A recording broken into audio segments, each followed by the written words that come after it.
Episode 13। 20 दिन बाद हवेली। शाम 7 बजे। हवेली में शादी की तैयारी बहुत ज़ोरों शोरों से हो रही थी।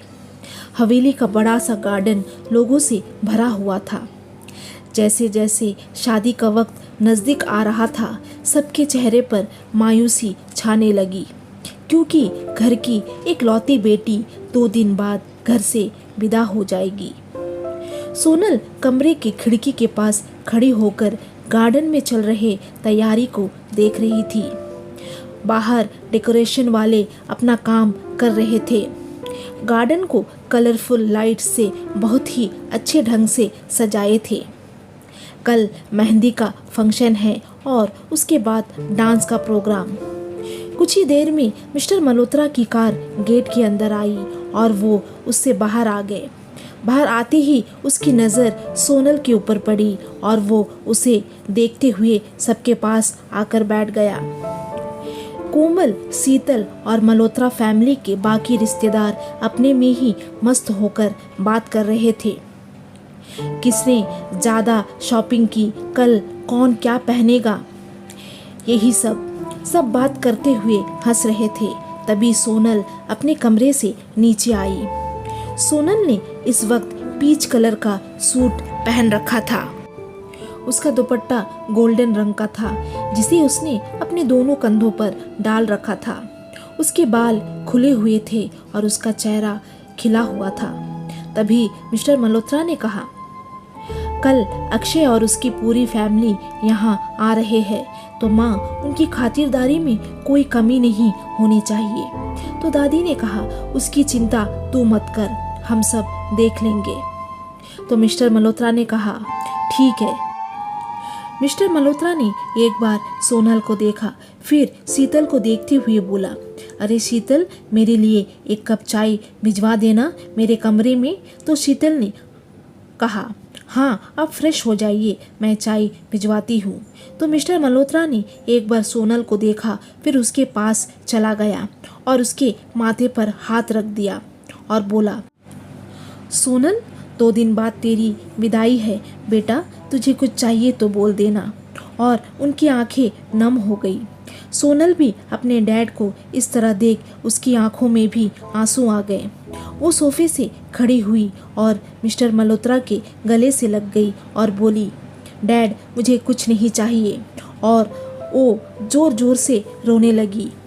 अब लिविंग रूम में एकदम से सन्नाटा पसर गया। सिर्फ सोनल की रोने की आवाज़ आने लगी। तो मिस्टर मल्होत्रा ने कहा, अरे मेरी बच्ची, रो मत, पापा है ना तेरे साथ। अब दादी, शीतल और बाकी रिश्तेदार की आंखों में भी आंसू आ गए। मिस्टर मल्होत्रा ने सोनल को अपने से अलग किया और उसके माथे पर किस किया और बोला, जाकर आराम कर ले, कल तेरी मेहंदी है। तो सोनल ने हाँ में सर हिलाया और अपने कमरे में चली गई। मिस्टर मल्होत्रा भी अपने कमरे में चले गए। सुबह 9 बजे सोनल कमरे से बाहर आई। उसने जब हवेली को देखा तो बस देखती ही रह गई। हवेली के अंदर फूलों की लड़ियों और लाइटिंग से सजाया गया था। पूरा घर ही अलग लग रहा था। सोनल के होठों पर बड़ी सी मुस्कान आ गई और वो ऐसी ही खड़ी होकर कुछ सोच रही थी। तभी उसके कान में म्यूजिक की आवाज़ आई। उसका ध्यान टूटा और वो नीचे देखने लगी। हॉल में अक्षय अपनी पूरी फैमिली के साथ मेहंदी की रस्म के लिए आ गए थे। हॉल के बीचों बीच कोमल और शीतल पहले ही बैठे थे। अक्षय को देख सोनल शर्मा गई और दौड़कर अपने कमरे में चली गई। हॉल में सभी बैठकर बातें कर रहे थे। तभी मेन डोर से एक लड़की अंदर आई और बोली, हेलो दादी, कैसी है आप। तो दादी ने कहा, अरे खुशी बेटा, तुम कब आई। तो खुशी ने कहा, दादी बस अभी अभी आई हूँ। तो दादी ने कहा, अच्छा, तेरी बेस्ट फ्रेंड का शादी है और तू अब आ रही है। तो खुशी ने कहा, दादी गुस्सा मत करिए, अब मैं आ गई हूँ ना। आप बताइए सोनल कहाँ है। सोनल अपने कमरे में है, तू जाकर उसे बुला ला, उसे भी मेहंदी लगवानी है। तो खुशी ने हाँ में सर हिलाया। उसने एक नज़र अक्षय को देखा फिर सोनल के कमरे में चली गई। सोनल का कमरा। सोनल कमरे में बैठकर कुछ सोच रही थी, तभी उसका डोर नॉक हुआ। उसने जाकर डोर खोला तो सामने खुशी खड़ी थी। अरे सोनल, कैसी है तू? तो सोनल ने कहा, मैं ठीक हूँ, तू बता, तुझे अब टाइम मिला? अरे यार, तू भी गुस्सा कर रही है, और उधर नीचे दादी। अब तो माफ़ कर दे मुझे। सोनल ने कुछ नहीं कहा तो खुशी ने उसे छेड़ते हुए कहा, अच्छा, तू मुझे माफ़ नहीं करेगी? ठीक है, तू यही बैठ नीचे, तेरी जगह मैं मेहंदी लगवा लेती हूँ। अब सोनल खुशी के गाल खींचते हुए बोली, अच्छा बेटा, आपको भी शादी की बहुत जल्दी है? तो रुक, मैं आंटी को बताती हूँ। और वो दोनों जोर जोर से हंसने लगे। दोनों एक दूसरे के गले से लग गए और खुशी ने कहा, अरे सोनल, जीजू कितने हॉट है यार, मैं तो बस उसे देखती ही रह गई। तो सोनल ने कहा, अच्छा, तुम मुझे देखने आई हो या अक्षय को? तो खुशी ने उसके नाक पर टैप किया और बोली, ओए होए, जेलस? हाँ ठीक है, ये सब शादी के बाद बचा के रख देना। जल्दी चल, दादी बुला रही है मेहंदी के लिए। सोनल ने हाँ कहा और वो दोनों नीचे हॉल में आ गए। दूसरी तरफ नीचे अक्षय दादी से बातें कर रहा था। तभी उसकी नज़र सीढ़ी से नीचे आती हुई सोनल पर पड़ी। सोनल आज बहुत सुंदर लग रही थी। उसने आज येलो कलर का सूट पहन रखा था। उसका दुपट्टा रेड कलर की थी। उसके खुले बाल, कानों में छोटे छोटे डायमंड की इयररिंग्स, मानो एक तरफ से वो कहर ढा रही थी। अक्षय तो बस एकटक उसे ही देख रहा था। दादी ने कहा, अरे सोनल, तू आ गई। दादी की आवाज़ सुन अक्षय का ध्यान टूटा और वो एम्बैरेस हो गया। सोनल भी शर्मा गई। वो भी दादी के पास आकर बैठ गई। दादी ने कहा, अरे मेरी लाडो रानी, कितनी प्यारी लग रही है। सोनल फिर से शर्मा गई। शीतल ने अपनी बेटी को देखा और उसकी आंखें नम हो गई। शीतल ने गहरी सांस ली और अक्षय की मम्मी मिसेस पूनम खन्ना को सोनल के हाथ में शगुन की मेहंदी लगवाने को कहा और उसके बाद मेहंदी वाली ने उसके हाथों में मेहंदी लगाना शुरू कर दिया। दूसरी तरफ शीतल ने अक्षय के हाथों में शगुन की मेहंदी लगाई। उसके बाद म्यूजिक लगाकर सभी डांस करने लगे। सभी घर में माहौल ऐसा बना दिया कि कोई दुखी रह ही नहीं सकता था। सबके होठों पर खुशी की मुस्कान थी, लेकिन मिस्टर मल्होत्रा दूर से उन सबको देख कुछ गहरी सोच में चले गए और उनका फेस कठोर हो गया।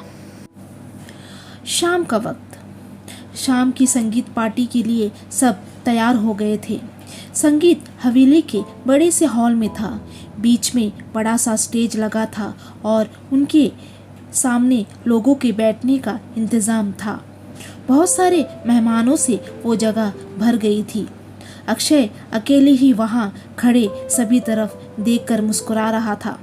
तभी मिस्टर मल्होत्रा ने आते हुए कहा, बहुत खुश हो ना?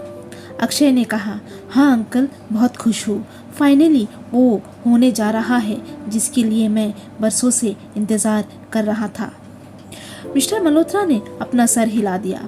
अक्षय कुछ कहने को था कि गाना चलने लगा। संगीत पार्टी शुरू हो गई। मिस्टर मल्होत्रा ने कहा, चलो अक्षय, वहाँ जाकर बैठो, मैं सोनल को लेके आता हूँ।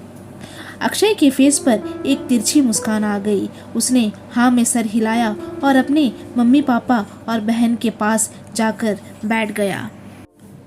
कुछ ही देर में मिस्टर मल्होत्रा सोनल को लेके संगीत पार्टी में आ गए।